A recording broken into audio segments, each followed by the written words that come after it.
And also p divides capital p, જે આપણે હમણાં જ માન્યું છે. પી આ કેપિટલ પીને પણ ડિવાઈડ કરે છે, P1 થી Pnના પ્રોડક્ટને પણ ડિવાઈડ કરે છે, તો એના સબટ્રેક્શનને પણ ડિવાઈડ કરશે. So this gives P divides P capital P minus P1 P2 up two Pn. પણ આપણે જે કેપિટલ P માટે પરિણામ ધાર્યું હતું તેના પરથી આ સબટ્રેક્શનની કિંમત તો 1 મળે છે. એટલે આપણે એવું કહીએ છીએ કે P ડિવાઇડ્સ 1.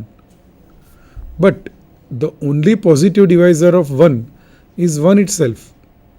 એટલે 1ને તો 1 સિવાય બીજો કોઈ નંબર ડિવાઈડ કરતો જ નથી, અને P તો પ્રાઇમ છે, નંબર છે 1થી મોટો. એટલે અહીં આપણને કોન્ટ્રાડિક્શન મળે છે. Hence the list of prime is not complete and so the number of primes is infinite. એટલે આવું ખૂબ જ સુંદર પરિણામ યુક્લિડ આપ્યું હતું, અને એને બહુ જ સુંદર અને બહુ જ સરળ સાબિતી એ પરિણામની આપી હતી. આ જ વસ્તુ એક આપણે સરળ એક્ઝામ્પલથી સમજીએ. ધારો કે આપણે આગળ ફક્ત પડદા પર દેખાય છે તેવા 7 જ પ્રાઇમ્સ નંબર્સ છે, એટલે કે 2, 3, 5, 7, 11, 13 અને 17. માનો કે ફક્ત આપણા આગળ 7 જ નંબર છે.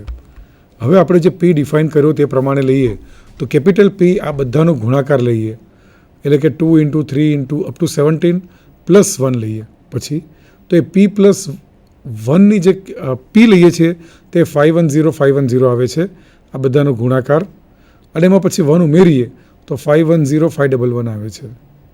અને આપણે જોઈ શકીએ છીએ કે એના ફેક્ટર્સ 19 ઇન્ટુ 97 ઇન્ટુ 277 આવે છે. અને આ બધા જ પ્રાઇમ્સ, એના બધા જ પ્રાઇમ ડિવાઇઝર તે આપણા લિસ્ટની બહારના છે. આપણા આગળ જે લિસ્ટ છે 2, 3, 5, 7, 11, 13, 17 બધા જ એની બહારના પ્રાઇમ્સ નંબર છે. એટલે therefore there are 3 primes greater than 17. એટલે આપણે એવું માનીએ કે 17 છેલ્લો પ્રાઇમ્સ છે, તો એવું નથી, એનાથી પણ મોટા પ્રાઇમ મળે છે, કે જે આપણે પહેલાં સાબિતીમાં આપણે જોયું જ છે. આપણે આપણું કામ ચાલુ રાખીએ. પ્રાઇમ્સ કેટલા આવે છે એ વિશે વિચારવાનું. ધારો કે કોઈ એક સંખ્યા આપણને x આપેલી છે, તો ત્યાં સુધીમાં કુલ કેટલા પ્રાઇમ્સ આવી જાય છે તે વિશે વિચારીએ. અને આપણે એક ચિહ્ન દાખલ કરીએ, πx. πx means we call it as the number of primes less than or equal to x. એટલે x સુધીમાં આવેલા કુલ પ્રાઇમની સંખ્યા, તેને આપણે જો πx વડે દર્શાવીએ તો આપણે વિચારીએ કે π3ની કિંમત કેટલી થાય. તો 3 સુધીમાં કુલ કેટલા પ્રાઇમ આવે છે, તો બાજુમાં બતાવ્યું છે કે 2 અને 3. એટલે 3 સુધીમાં ફક્ત 2 પ્રાઇમ આવે છે, એટલે π3ની કિંમત 2 થાય છે. એ રીતે π ઓફ 10 વિશે વિચારીએ તો 10 સુધીમાં કુલ કેટલા પ્રાઇમ આવે છે. હવે 10 પોતે પ્રાઇમ નથી, એટલે 10ની પહેલાં આવેલા પ્રાઇમ કયા છે તે જોઈએ. તો તે બાજુમાં બતાવ્યું છે 2, 3, 5 અને 7.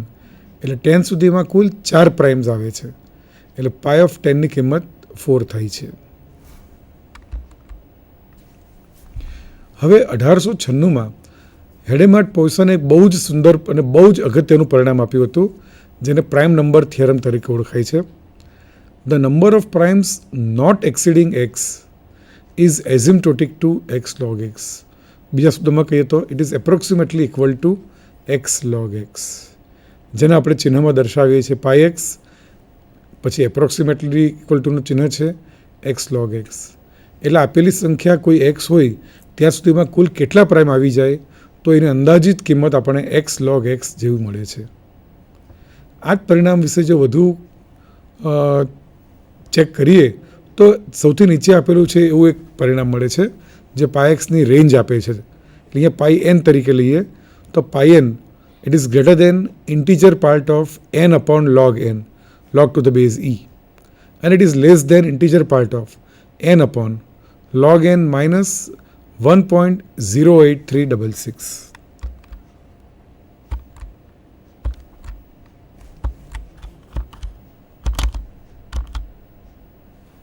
ઓકે, આપણે આ પરિણામથી આપણે વિચારીએ 10 લાખ સુધીમાં કુલ કેટલા પ્રાઇમ આવી જાય છે તે આપણે ધારો કે જોવું હોય તો આપણે જે રેન્જ હમણાં જોઈ કે πn કયા રેન્જમાં આવે છે તેના પરથી જો શોધવા જઈએ અને એનની કિંમત આપણે 10 લાખ મૂકીએ તો એ રેન્જ આવે છે 72,383 થી 78,543. અને વાસ્તવિકતામાં 10 લાખ સુધીમાં આવેલા પ્રાઇમની સંખ્યા 78,498 જેટલા છે. એટલે તમે જોશો કે જે રેન્જમાં જમણી બાજુની સંખ્યા છે ઉપર જે આપેલી છે તે 78,543 તેની ઘણું વધારે નજીક છે.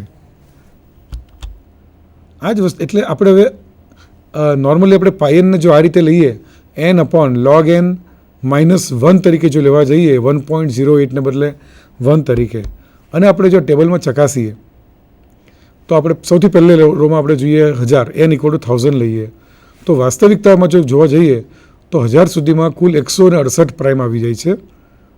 પણ આપણે પેલી ફોર્મ્યુલાથી જોઈએ તો n/log n લઈએ તો એ 145 આવે, અને n/log n -1 જો લેવા જઈએ તેનો ઇન્ટીજર પાર્ટ તો એ 169 આવે છે. એટલે 168ની કિંમત એ 169ની નજીક છે. એમ કરતાં કરતાં આપણે એને વધારીએ અને આપણે જોઈ શકીએ છીએ કે જે પાયનની જે વાસ્તવિક કિંમત છે તે પેલું n/log n -1ની ઘણી નજીક હોય છે. એટલે આપણે પાયન માટેનું જે એપ્રોક્સિમેટ વેલ્યુ છે તે n/log n -1 તેનો ઇન્ટીજર પાર્ટ એ ઘણો વધારે પરફેક્ટ છે. થોડો એના ઇતિહાસ વિશે વાત કરીએ પાયનનો, તો હાર્ડી અને રાઇટ તે લોકોએ આ પાયનની કિંમત અંદાજિત રીતે n/log n કહી હતી. રેબનબોઇમે આ પરિણામને થોડું વધારે એપ્રોક્સિમેટ કર્યું હતું, વધારે સારી રીતે. તો તે કિંમત છે pi n is approximately equal to n into ફક્ત log n નહીં પણ log n plus log of log n -1. જો હાર્ડી રાઇટની મેથડથી આપણે જોવા જઈએ કે 1 મિલિયન પ્રાઇમ 10 લાખમાં પ્રાઇમની વાત કરીએ તો ત્યાં સુધીમાં કુલ 13.8 એવી વેલ્યુ આવે છે, 13.8 જેટલી, અને રાઇબનબોઇમની ફોર્મ્યુલાથી જોવા જઈએ તો 15.8 મિલિયન જેટલા આવી જાય છે. 1 મિલિયન પ્રાઇમ્સની જે લંબાઈ છે તે, અને એકચ્યુઅલી એ કિંમત નીચે આપેલી છે તે પ્રમાણે છે. એટલે જે રાઇબનબોઇમે જે આપેલી હતી ફોર્મ્યુલા તે વધુ યોગ્ય હતી. અને તમે બીજી એક જોઈ શકો છો બહુ જ કોમ્પ્લિકેટેડ ફોર્મ્યુલા, તે ડુસાલ્ટ અને એક્સિપોલે ફોર્મ્યુલા આપી હતી.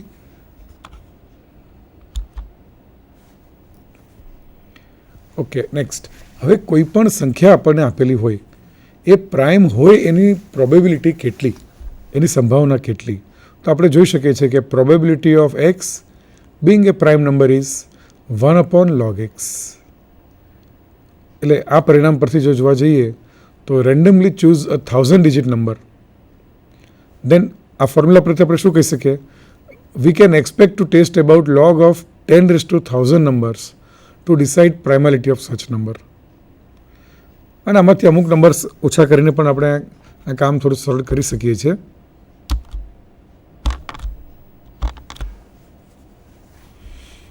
ઓકે, આ પીએનની સાઇઝ વિશેની આપણે વાત કરીએ, nth પ્રાઇમ વિશેની. So if PN is the nth prime number, તો આ પીએનની અપર લિમિટ આપણે મળે છે કે PN is less or equal to 2 to the power 2 to the power n -1. એટલે પીએન હંમેશા આ 2n-1 થી નાનું જ રહેશે. આપણે આ પરિણામ સાબિત કરીએ ગણિતીય અનુમાનના સિદ્ધાંતથી, by principle of mathematical induction on n. For n = 1 we have p1 = p1 એટલે સૌથી પહેલો પ્રાઇમ જે 2 છે એને આપણે 2⁻1 લખીએ, એ 1ને આપણે 2⁻0 લખીએ છીએ, અને આ જે 0 આવે છે તેને 1 - 1 તરીકે આપણે લખીએ. એટલે આપણે જે પરિણામ સાબિત કરવું છે કે pn less or equal to 2⁻2n-1 બરાબર એવું જ આવે છે ઇક્વલ ટુ સાથે. Thus result is true for n = 1.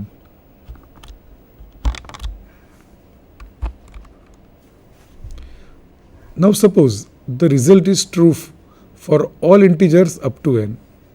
એટલે કે n સુધીના દરેક નંબર માટે આ પરિણામ સાચું છે એવું માની લઈએ આ ગણિતીય અનુમાનની પૂર્વધારણા તરીકે. That is pn is less or equal to 2 to the power 2 to the power n -1 is true. આપણે માની લઈએ છીએ. અને હવે આપણે બતાવીએ કે આ પરિણામ pn+1 માટે પણ સાચું છે. Now pn+1 લઈએ, એટલે n+1નો પ્રાઇમ લઈએ તો આપણે શરૂઆતમાં જોયું હતું કે બધા પ્રાઇમ્સનો ગુણાકાર અને 1 એડ કરીએ, જેને આપણે કેપિટલ P નામ આપ્યું હતું, તો તે સંખ્યા તો ખૂબ જ મોટી થાય છે. એટલે આજે 1 થી n જેટલા પ્રાઇમ્સ છે, પહેલાંથી કરીને nમાં પ્રાઇમ સુધીના ગુણાકાર કરીને 1 ઉમેરીએ તો એ n+1માં પ્રાઇમ કરતાં તો ઘણો મોટો થશે. એટલે Pn+1 is less or equal to P1 into P2 up to Pn+1, એનાથી નાનું થશે. હવે આપણે વિચારીએ P1ની કિંમત એ તો 2⁻1 છે. P2 એટલે બીજો પ્રાઇમ જે 3 છે, it is less or equal to 2 square. P3 ત્રીજો પ્રાઇમ તો 5 છે, it is less or equal to 2⁴.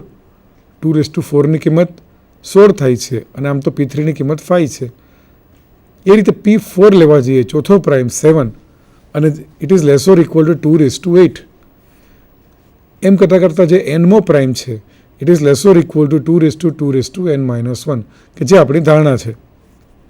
આપણે ધારણા પ્રમાણે n ઇક્વલ ટુ 1, 2 એ પ્રમાણે મૂકીએ તો આ રીતે લખી શકીએ, અને બાજુમાં +1 તો ખરો જ. હવે આ જે ગુણાકાર છે તે બધાનો બેઝ એક સરખો છે 2, એટલે આપણે એને લખી શકીએ લેસ ઓર ઇક્વલ ટુ 2⁻, અને બધા પાવર્સનો સરવાળો 1, 2, 4, 8 એ બધા પાવરનો સરવાળો કરીએ એટલે 1 + 2 + 2 square + 2 cube up to 2⁻n−1. 2ના પાવરમાં આખી આ મોટી સંખ્યા આવશે, અને બાજુમાં પેલું +1 છે એ તો ખરું જ. આ જ પરિણામ એ ફરીથી લખ્યું છે. હવે આ જે પાવરમાં જે 1 + 2 + 2 સ્ક્વેર અપ ટુ 2⁻n−1 છે, ઇટ ઇઝ અ જ્યોમેટ્રિક પ્રોગ્રેશન, સમગુણોત્તર શ્રેણી છે.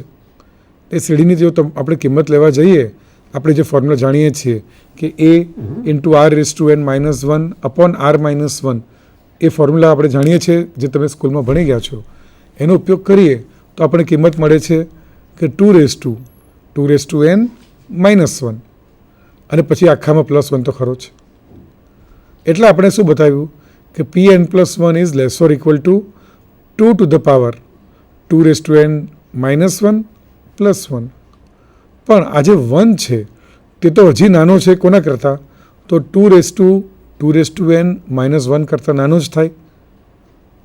અને હવે આ 2 વાર આવી ગયા 2⁻n−1, એટલે એને 2 ઇન્ટુ 2⁻n−1 લખ્યું.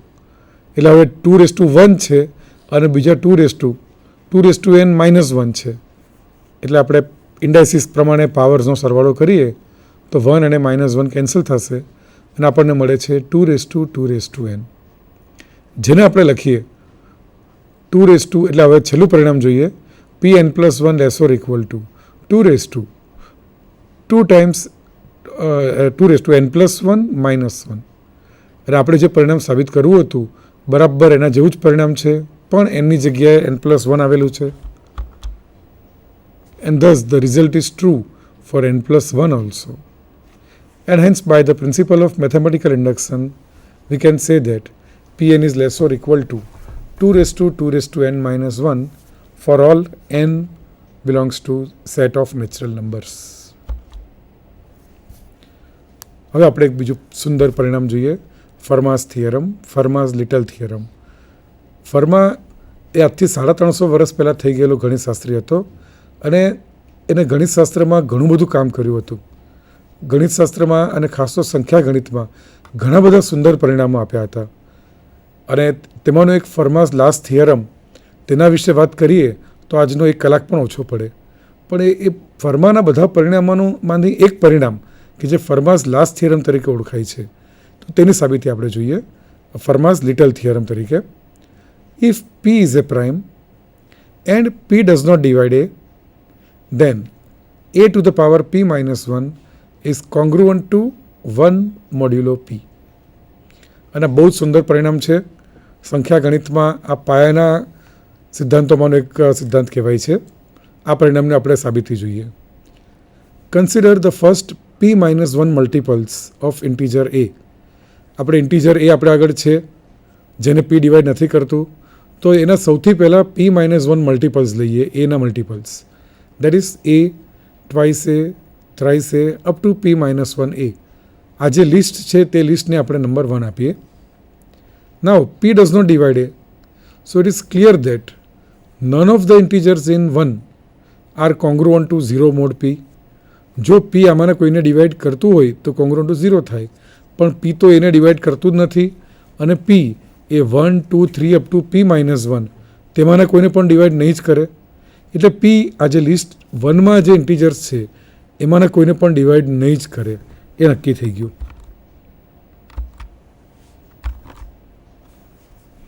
Also no two integers in equation 1 are congruent to each other મોડ્યુલો p. ઇક્વેશન 1 આપણા આગળ જે છે લિસ્ટ છે તેમાંના કોઈ પણ બે ઇન્ટીજર પણ એકબીજાને કોંગ્રુઅન્ટ નહીં જ થાય. એવું શું કામ? તો તેની સાબિતી આપણે નીચે જોઈએ. This is because if r a congruent to s a mod p with 1 less or equal to r less than s less or equal to p minus 1. એટલે કે આપણા આગળ જે બધા ઇન્ટીજર્સ હતા ઇક્વેશન 1માં 1a 2a 3a up to p minus 1a, આમાંના કોઈક બે ઇન્ટીજર ધારો કે એકબીજાને કોંગ્રુઅન્ટ છે, જેમ કે આર એ અને એસ એ એકબીજાને કોંગ્રુઅન્ટ છે. એટલે અહીં આર અને એસ બધા એ બંને સંખ્યાઓ 1 અને p માઇનસ 1ની વચ્ચે છે. Then p divides r a minus s a. આ આપણે ડેફિનેશન પ્રમાણે કહી શકીએ છીએ કોંગ્રુઅન્સની ડેફિનેશન મુજબ. That means p divides r minus s into a. બરાબર, p આ બેને ગુણાકારને ડિવાઈડ કરે છે, but p does not divide a, આપણે ખબર છે. And therefore we must have p divides r minus s. અને આ તો શક્ય જ નથી, કેમ કે આર અને એસ બંને પીથી નાના છે અને આર માઇનસ એસ પણ પીથી નાનું જ થશે અને શૂન્ય નહીં થાય. એટલે પી પોતે પોતાનાથી નાની કિંમતને કદી ડિવાઈડ ન કરે. જો શૂન્ય હોય તો અલગ વાત છે, નહીં તો કોઈ દિવસ ડિવાઈડ ન કરે. અને અહીં તો આર ને એસ સરખા નથી, એટલે આર માઇનસ એસ શૂન્ય નહીં થાય. એટલે p divide r minus s a possible જ નથી. So the integers listed in equation 1 must be congruent to 1, 2, 3 up to p minus 1 under modulo p in some order. આપણે જ્યારે મોડ્યુલો p લઈએ છીએ એટલે બધા જ નંબર 1 થી p માઇનસ 1ની વચ્ચે આવે. અને આપણે હમણાં જ જોયું કે આમાંના કોઈ નંબર એકબીજાને કોંગ્રુઅન્ટ નથી, એટલે બધા જ નંબર ભિન્ન છે. અને કુલ p માઇનસ 1 જેટલી સંખ્યામાં નંબર છે. અને આપણે મોડ્યુલો p લઈએ છીએ એટલે p થી નાની સંખ્યાઓ અને બધી ભિન્ન સંખ્યાઓ આવે.